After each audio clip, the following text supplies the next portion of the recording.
¿Cómo entendemos la reinserción social?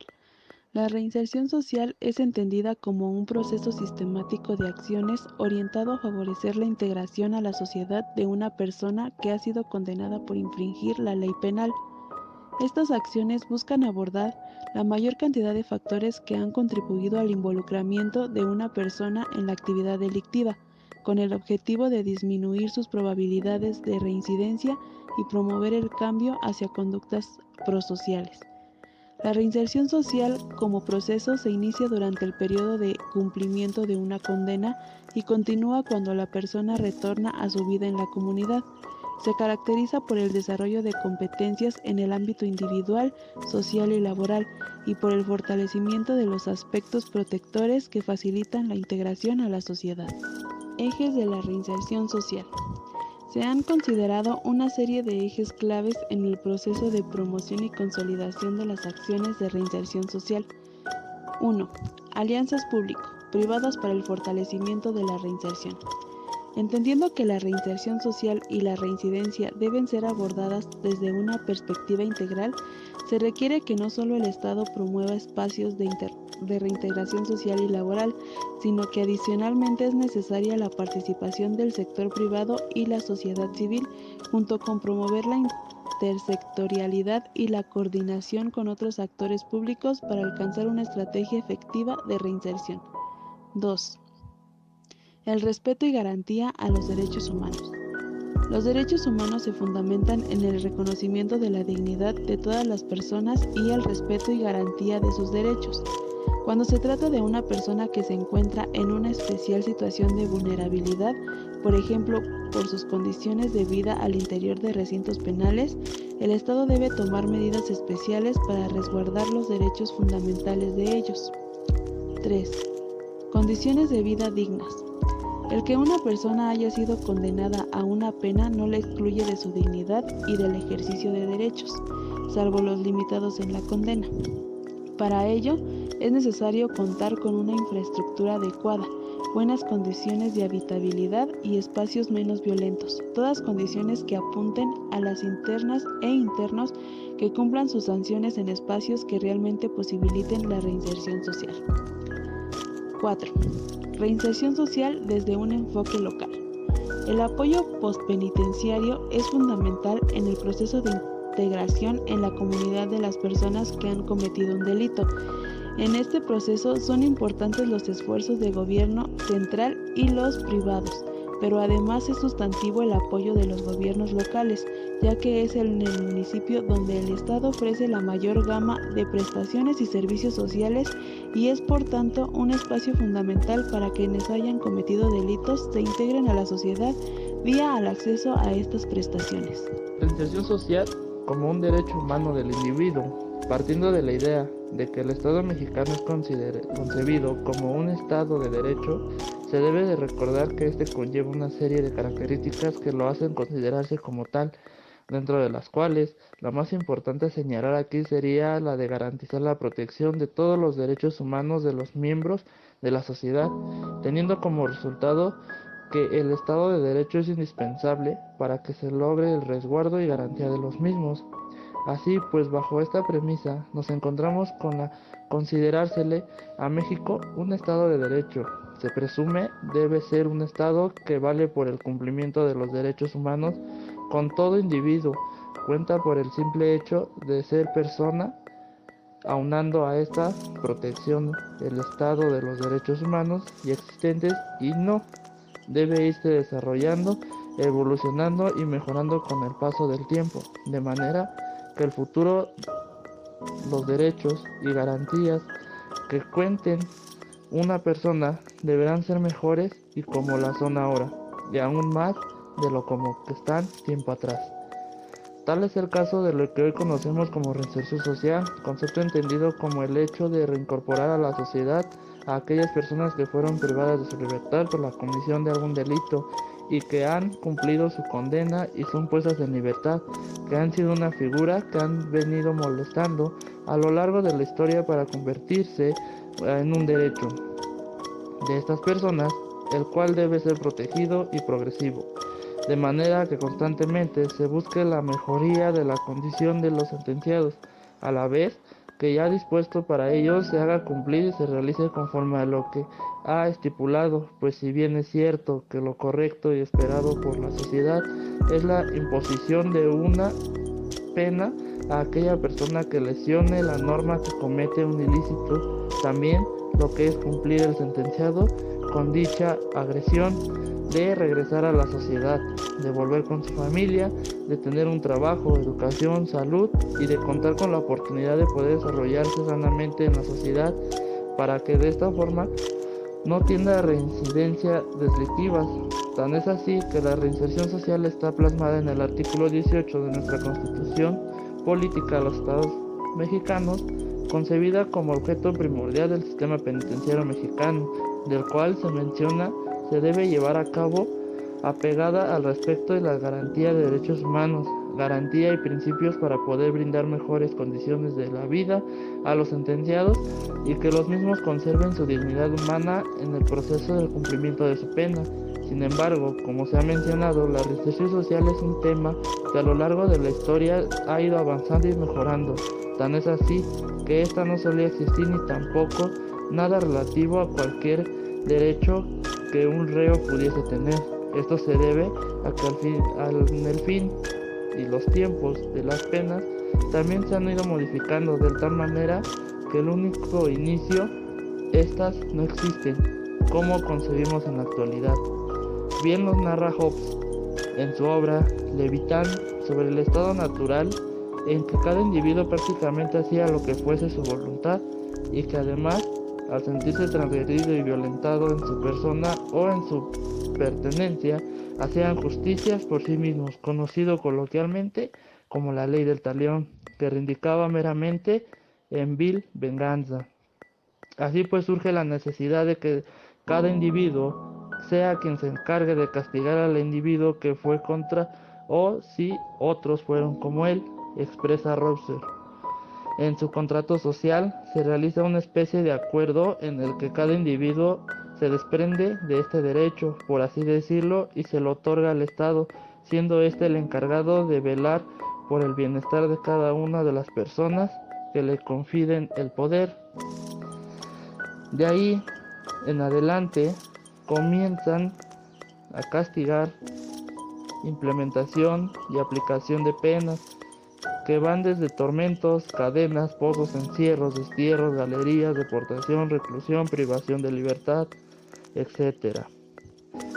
Podemos ver, en parte, que en esa es la trayectoria de la pena en cuanto al tipo y en cuanto a lo que se pretendía lograr con su aplicación. Sin embargo, la historia de la misma también puede vincularse desde las escuelas penales, por ejemplo, la escuela clásica, con representación como Beccaria, Bentham, sostenían que la pena era meramente retributiva, se tenía que causar mal delincuente por el que había causado. Frente a esta surge la positiva, con Lombroso, Ferri y Garófalo. Los evangelistas sostenían que la pena ahora sanciona debía ser con el objetivo de readaptar al sujeto y no causarle mal. La reinserción social es la obligación que tiene el Estado de garantizar a los individuos privados de su libertad los mecanismos que le permitieran reintegrarse a la sociedad mediante el trabajo, la capacitación, la educación, la salud y el deporte. Las acciones orientadas a disminuir residencia y a favorecer la integración social de las personas que infringen en la ley penal se enmarcan dentro del modelo de reinserción que el sistema abierto, cerrado y postpenitenciario han desarrollado para dar respuesta a los requerimientos de la población infractora de ley. De modo general, el modelo de reinserción considera la entrega de prestaciones destinadas a resolver las necesidades que pueden verse interferidas por el cumplimiento de condena, ya sea en materia de salud física y mental, acceso a educación, capacitación y trabajo, actividades deportivas, recreativas, artísticas y culturales, y de vinculación familiar, entre otras. A mediados del siglo XVIII, que surgen las cárceles como instituciones cuyo principal objetivo era el de sancionar al infractor con los castigos que se considerasen necesarios.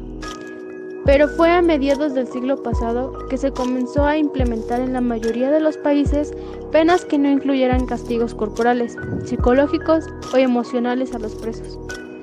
Por el contrario, se optó por un mecanismo de reinserción social, término relativamente cuyo objetivo es adaptar de nueva cuenta al infractor a la vida social de una manera productiva, enseñándole labores manuales como la carpintería y herrería, entre otros. Parte de la problemática que se da en el sistema penitenciario es en especial la sobrepoblación de reclusos en México. El sobrecupo es algo que sucede en la mayoría de las cárceles, lo cual dificulta que los programas de reinserción se puedan llevar a cabo con la efectividad esperada. La sobrepoblación en instalaciones de los reclusos conlleva a problemáticas de otra índole, como violencia e inseguridad al interior de las cárceles, así como extorsiones, falta a los derechos humanos y al espacio de convivencia. La reinserción social como proceso se inicia durante el periodo de cumplimiento de una condena y continúa cuando la persona retorna a su vida en la comunidad. Se caracteriza por el desarrollo de competencias en el ámbito individual, social y laboral, y por el fortalecimiento de los aspectos protectores que facilitan la integración a la sociedad. El gobierno ha considerado una serie de ejes claves en el proceso de promoción y consolidación de las acciones de reinserción social. Unas de ellas, las alianzas de público-privadas para el fortalecimiento de la reinserción social.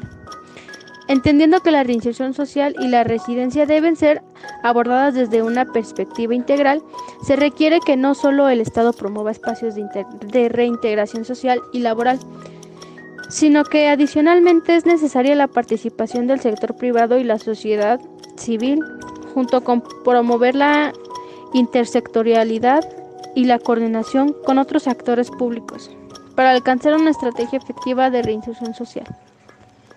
Otro es el respeto y garantía a los derechos humanos. Los derechos humanos se fundamentan en el reconocimiento de la dignidad de todas las personas y el respeto y garantía de sus derechos.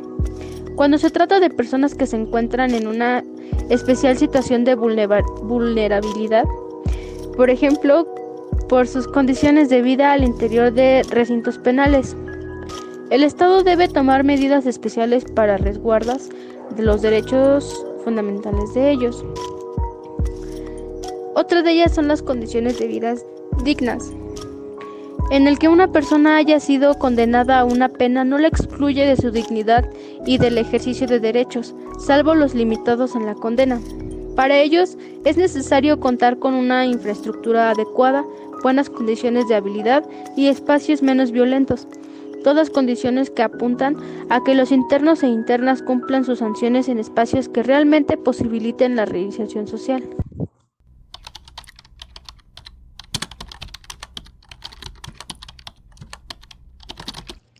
Datos generales del familiar. Nombre: Javier Cosme Vargas Moncillo. Parentesco: hermano. Apodo: Barbas. Edad: 23 años. Fecha de nacimiento: 2 de octubre de 1996. Nivel de estudios: secundaria. Sexo: masculino. Lugar de vivienda: Estado de México, Los Héroes Tecámac, sexta sección. Ocupación: trabajo de seguridad privada. Datos generales de la persona privada de su libertad. Nombre: Alejandro Vargas Moncillo. Apodo: Orejas. Edad: 20 años. Fecha de nacimiento: 9 de septiembre de 1997. Nivel de estudios: secundaria. Lugar de vivienda: Los Héroes Tecámac, sexta sección. Primer reclusión: a la edad de 15 años. Delito: robo a casa habitación. Sentencia: 6 meses. Proceso terminado. Tutelar para menores: Almoloya. Consumidor: marihuana, cocaína, piedra, alcohol y cigarros. Lo trataban a pan y agua. Dentro del tutelar de menores era un joven un tanto más agresivo, en donde tuvo aproximadamente 20 peleas causadas por falta de necesidades básicas. 1. Sin antecedentes de noviazgo. Tuvo una hospitalización causada por una de las peleas. Estuvo inconsciente en un periodo de 2 días, en donde se permitió y facilitó el acceso de familiares, no negando la entrada o el estado de salud. Se le permitió la visita en todo momento sin negación a familiares. Visita: Los tutores de Alejandro le llevaban comida para consumo propio, como tortas, sándwiches, etc., y para la venta que él tenía dentro del tutelar de menores. Sus tutores le llevaban dulces como paletas, dubalines, etc. Sus tutores tenían la facilidad de acceso sin complicaciones, solo con las medidas de seguridad máxima como se requiere. Revisión completa de cuerpo y mercancía. Su forma de vestimenta era normal. Familia. Durante el proceso y detención. Papás. No se dio a conocer alguna extorsión o agresión hacia ellos durante el proceso. Mamá. Esmeralda. Durante el proceso tuvo un cuadro de depresión. Todas las noches lloraba, sin adicciones encontradas. Ama de casa. Papá. Francisco. Durante el proceso no tuvo ninguna alteración emocional o de otro tipo. Sin adicciones. Pensionado.